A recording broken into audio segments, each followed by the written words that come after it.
आगे कंटिन्यू करते हैं अपने क्वेश्चन में। फिर हमें क्वेश्चन में पूछा गया था कि क्या क्या मेजर्स है या क्या स्टेप गवर्नमेंट ले सकती है इससे इन्फ्लेशन को कंट्रोल करने के लिए। ठीक है, तो जो आपकी गवर्नमेंट ऑफ इंडिया है या आरबीआई है, तो वो आपका क्या करती है, मॉनेटरी मेजर्स, फिस्कल मेजर्स और कुछ सप्लाई साइड के मेजर्स का मिक्स करके क्या बोलती है, इस इन्फ्लेशन को कंट्रोल करती है।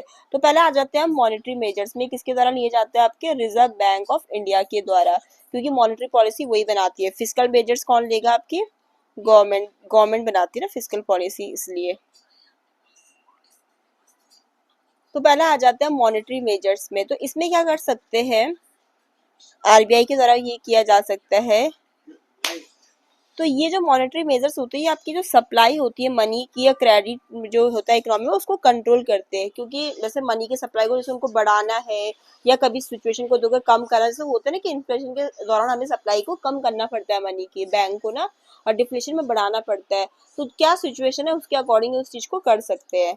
तो क्या कर सकते हैं वो, इन्फ्लेशन की केस में बात कर रहे हैं हम, तो उसमें क्या कर सकते हैं कि वो रेपो रेट और कैश रिजर्व रेशियो को क्या करेंगे, इंक्रीज कर देंगे।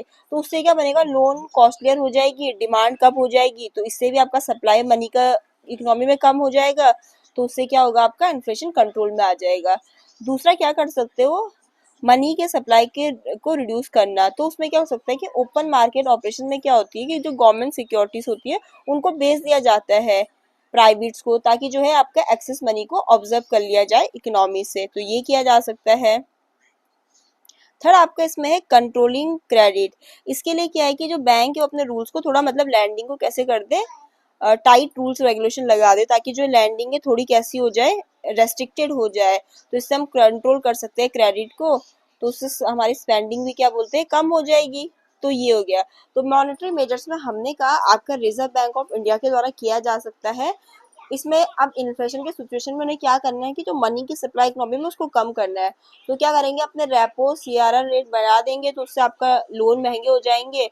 तो फिर क्या बोलते हैं, डिमांड खुद ब खुद कम हो जाएगी बिजनेसेस की भी इन्वेस्ट करने की।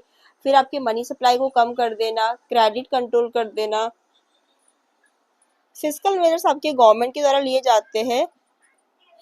गवर्नमेंट क्या करती है, स्पेंड करती है, इन्वेस्ट करती है ना इकोनॉमी में, बड़े बड़े प्रोजेक्ट्स में, इंफ्रास्ट्रक्चर में। ठीक है, तो हमने उसमें पढ़ा था कि अगर गवर्नमेंट की स्पेंडिंग ज़्यादा ही हो गई तो उससे क्या हो सकता है, इन्फ्लेशन भी हो सकता है। तो जस्ट गवर्नमेंट में इसको अपोजिट तो करना है, गवर्नमेंट को अपने एक्सपेंडिचर को क्या करना पड़ेगा, कट करना पड़ेगा, ताकि वो एक्सेस डिमांड इकोनॉमी में उससे क्या कर सके, कम कर सके। जैसे डिफ्लेशन के समय गवर्नमेंट को क्या करना चाहिए, टैक्सेस के रेट कम करने चाहिए, सब्सिडी देनी चाहिए, तो वैसे ही इन्फ्लेशन के समय उन्हें क्या करना चाहिए, टैक्सेस को बढ़ा देना चाहिए, ताकि जो भी आपकी डिस्पोजल इनकम है और डिमांड है उसको कम कर सके। आपकी डिस्पोजेबल इनकम वह इनकम होती है जो पर्सनल इनकम में से टैक्स देने के बाद बचती है। ठीक है, मतलब हाउस होल्ड के पास खर्च करने के लिए, इन्वेस्ट करने के लिए। तो फिर ठीक तो है, जब उनकी डिस्पोजल इनकम और डिमांड इससे क्या हो जाएगी, कम हो जाएगी। तो डिमांड कम हो जाएगी तो चीजें इतनी महंगी क्यों होंगी। तो ये कर सकती है। फिर गवर्नमेंट एक और चीज क्या कर सकती है, फिजिकल डेफिसिट को कट कर सकती है। तो इसमें गवर्नमेंट को क्या करना है, लेस कर सकती है बोरिंग को, कहाँ से, मार्केट से। तो ताकि आपका इन्फ्लेशनरी प्रेशर क्या हो जाए, कम हो जाए। तो ये गवर्नमेंट्स के द्वारा कुछ मेजर्स होते हैं। इसमें गवर्नमेंट को अपना एक्सपेंडिचर कम करना है, टैक्सेस के रेट बढ़ाने हैं, और आपके फिजिकल डेफिसिट को भी कम करना है।